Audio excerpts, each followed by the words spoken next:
नमस्कार, आप देख रहे हैं क्राइम दर्पण न्यूज। मैं हूं रतन कुमार। आइए रुक करते हैं आज की ताजा खबरों की ओर। हम पिछले 1.5 महीना से बीमार चल रहे थे और हमने ये सोच रहे थे कि बीपीएससी की परीक्षा है, ख़त्म हो जाएगी तो दे देंगे इलाज, अपना ट्रीटमेंट ठीक से करा लेंगे यहाँ पर। इसी बीच जब सुबह सुबह बच्चों के ऊपर लाठी उठी चार्ज हो गई तो हमें लगा कि बच्चों के ऊपर नॉर्मलाइजेशन थोप दिया जाएगा, तो हम यहाँ क्लास ही ले रहे थे। 10 बजे वाला क्लास खत्म करके और चल दिया, क्योंकि बहुत देर तक ना खाए पिए भी नहीं थे और लंबे समय से बीमार पड़ रहे थे। तो वहाँ हमको वोमिटिंग रुक नहीं रहा था, तो हमको लगा कि अब हमको यहाँ से हटेंगे तो फिर ये बच्चे इतनी तरबितर हो जाएंगे, इनकी मांग कोई नहीं पूरी, तो ज़बरदस्ती वहाँ रहे, जिस वजह से थोड़ा बीमार हो गए और थोड़ा सा बीपी वाला प्रॉब्लम ज़्यादा हो गया था। तो हमें लगा कि 170-80 ये मतलब अब घर पे ट्रीट करना ठीक नहीं है, इसलिए चले गए वहाँ। सर, ये पूरा मामला जो बीपीएससी में जो इस पर हंगामा स्टार्ट हुआ, ये नॉर्मलाइजेशन का जो मामला है, ये आम लोग स्टूडेंट तो समझ रहे हैं, एस्पायरेंट जो समझ रहे हैं, लेकिन आप लोग नहीं समझ पा रहे कि मसला है क्या। थोड़ा आपसे समझना चाहेंगे। देखिए, नॉर्मलाइजेशन तब किया जाता है ना जब एक दिन आप परीक्षा नहीं ले सकते हैं या नंबर ऑफ स्टूडेंट बहुत ज़्यादा हैं, तो कई अलग अलग बच्चों को अलग अलग क्वेश्चन दिया जाता है। जैसे बिहार है तो आप भागलपुर में अलग क्वेश्चन दे दें, बक्सर में अलग दे दें और सिवान जिला में अलग दे दें।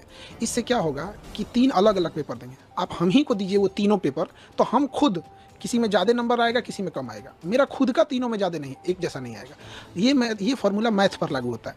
जैसे अगर किसी को कहा जाए 5 + 5 जोड़ो तो जोड़ देगा 10, और उसे कहेंगे 20 + 10 जोड़ो तो भी बोलेगा 30, क्योंकि अगर उसे जोड़ आता है तो किसी भी तरह के जोड़ को जोड़ सकता है। लेकिन ये जीएस में लागू नहीं होता है। जैसे अगर हम किसी से कहें भारत का क्षेत्रफल बताओ तो बता देगा, कोई भी विद्यार्थी पढ़ता है।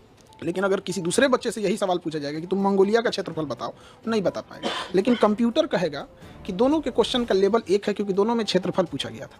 तो यही है नॉर्मलाइजेशन, आप मैथ में कर सकते हैं, यहाँ नहीं कर सकते हैं। अब आप जीएस में कैसे डिसाइड कीजिएगा कि बक्सर का युद्ध का क्वेश्चन ज़्यादा टफ है कि द्वितीय आंग्ल मराठा युद्ध का क्वेश्चन ज़्यादा टफ है। अमूमन अगर आप 100 बच्चों को दीजिएगा बक्सर का युद्ध तो बता देंगे, 100 में 90 बता देगा। लेकिन वही सवाल आप कहिएगा द्वितीय आंग्ल मराठा युद्ध बताइए तो 100 में 50 बता पाएंगे।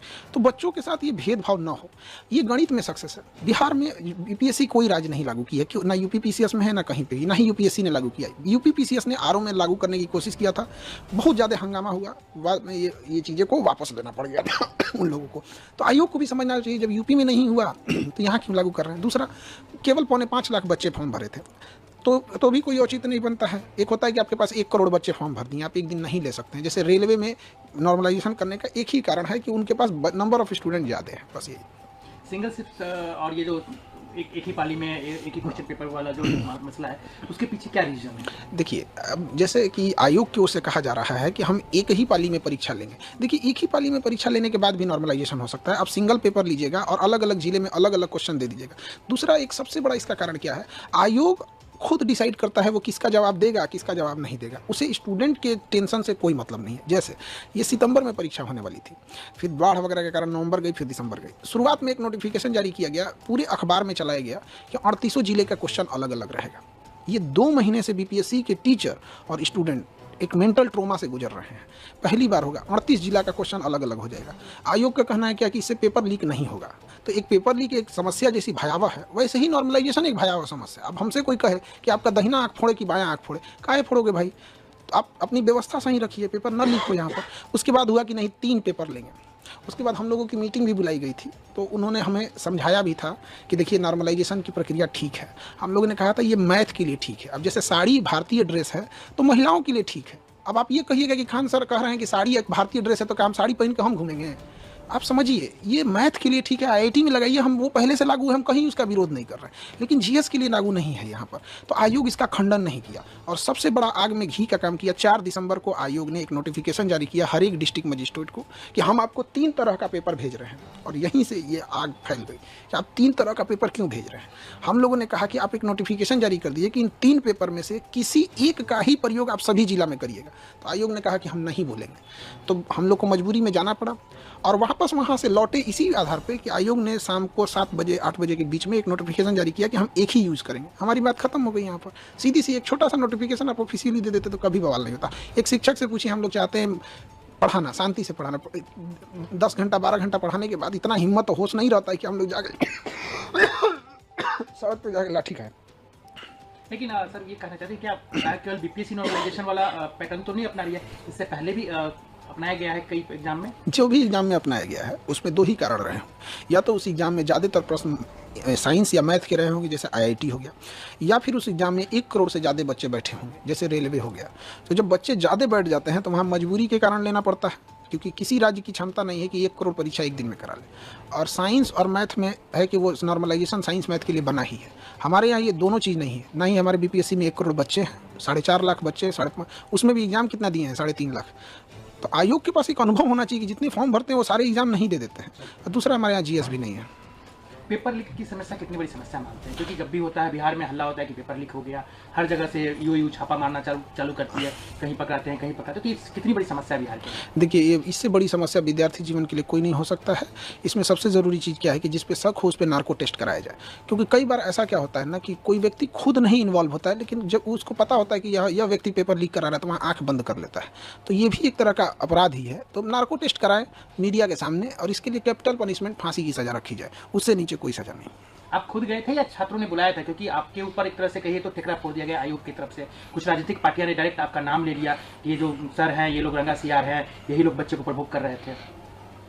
नहीं, ऐसा तो किसी ने, मतलब आप एक बार दोबारा सवाल पूछेंगे, हमको सुन नहीं पाए। हमने हमारे ही एजेंसी पे बाइट मिला था बिहार के बीजेपी के उप मुख्यमंत्री। अच्छा, इनका कि आपके बारे में, एक और सर के बारे में, ये लोग जो है किस शब्द, मतलब उनका कहना था कि मतलब थोड़ा सा प्रवोक कर रहे हैं यहाँ पर। ऐसा कोई प्रवोक वगैरह हम लोग नहीं कर रहे, मजबूरी थी हम लोग की।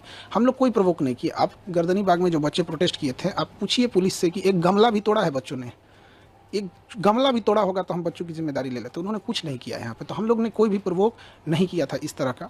दूसरी चीज़ क्या है कि हम लोग वापस क्यों आए थे, एक छोटा सा नोटिफिकेशन के लिए। अगर आयोग लिबरल रहता, हठधर्मिता नहीं दिखाता, तो हम लोग वापस आ जाते। बिना मतलब के पुलिस को भी इंटरफेयर करना पड़ा। पुलिस का ये सब काम थोड़ी है कि कोई तांडव करे, बीच में पुलिस आ जाती है।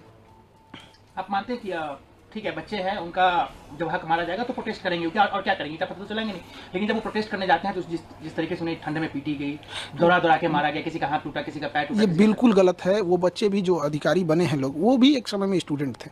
और वो जितने वर्तमान अधिकारी हैं उनसे ही पूछते हैं क्या आप अपने स्टूडेंट लाइफ में नॉर्मलाइजेशन बर्दाश्त करते? वो नहीं बर्दाश्त करते। तो बच्चों को भी पीटा गया वहाँ पर, ये गलत है। यहाँ पर हम लोग भी जब बीपीएससी के लिए जा रहे थे तो डिटेन किया गया थोड़ी देर के लिए, बाद में छोड़ा गया जब नोटिफिकेशन आ गया तब।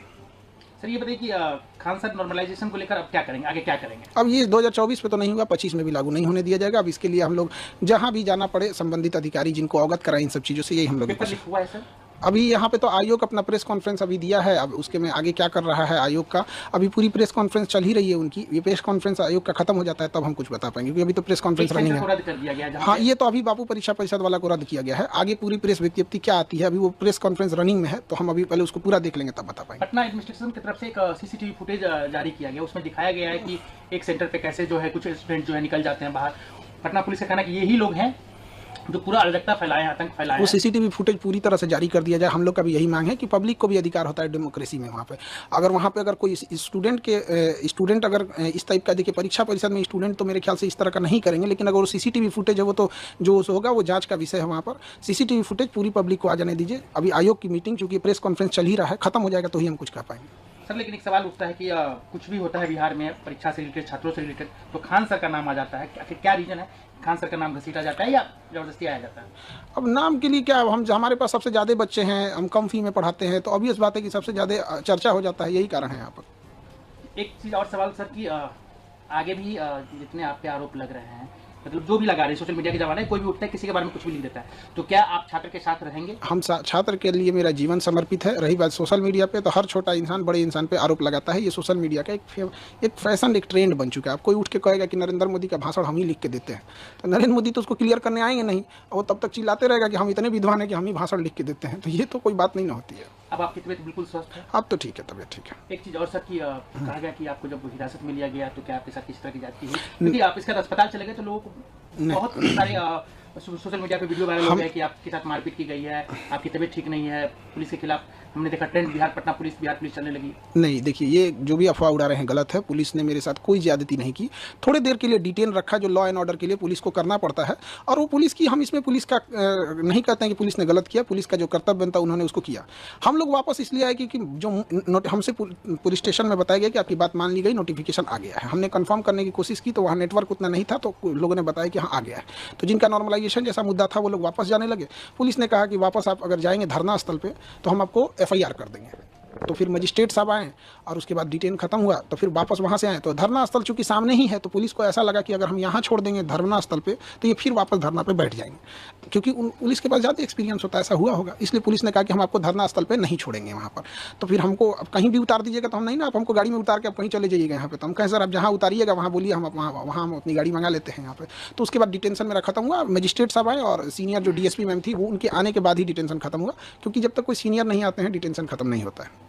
अब आप इस झगड़े को मतलब जो अभी जो clash चल रहा है, ये कोई किससे क्लास, मतलब बीपीएससी स्टूडेंट और आयोग के बीच में जो भी मसले हैं, इसका सोल्यूशन क्या है? देखिए सोल्यूशन ये है ना कि आयोग जो भी चीज़ कर रहा है उसको क्लियर कर दे। जैसे इससे पहले अतुल प्रसाद सर थे, वो मैसेज ट्वीट कर देते थे कि हम ये रिजल्ट पब्लिश करने जा रहे हैं, ये एग्जाम लेने जा रहे हैं, ये करने जा रहे हैं, तो एक पब्लिश कर दे। जैसे आयोग से हमारी भी मांगे कि पीटी का रिजल्ट जो लेता है वो 15 दिन में पीटी का रिजल्ट दे दे, और रिजल्ट देने के 4 मंथ बाद वो मेंस का एग्जाम ले ले। ये क्या बेवकूफ़ी है, आप 3 मंथ बाद रिजल्ट देंगे, उसमें अब बच्चे कन्फ्यूज रहेंगे कि मेरा प्रीलिम हुआ है कि नहीं हुआ है, और उसके बाद आप अचानक से आके आप कहिएगा कि 15 दिन बाद मेंस है, ये नहीं है। तो इसमें लगातार सुधार की जरूरत है, सुधार करेगा। एक अंतिम सवाल, खान सर पटना वाले तो सब जानते ही हैं, आपके ही कम्युनिटी के ओझा सर थे, वो चुनाव लड़ने जा रहे हैं, तो क्या मतलब आपको लग रहा है कि देखिए पढ़े लिखे लोगों को राजनीति में जाना चाहिए, और हम जितने पढ़े लिखे युवा हैं सबको जाना चाहिए, यहाँ जो जा सकता है पढ़े लिखे लोग में, तो उनका है अपना अच्छा काम करेंगे वहाँ जाके, और सबका अपना व्यक्तिगत डिसीजन होता है, और शिक्षित हैं तो शिक्षित व्यक्ति को हमेशा से कहा जाता है कि समाज में जाना चाहिए बिहार में भी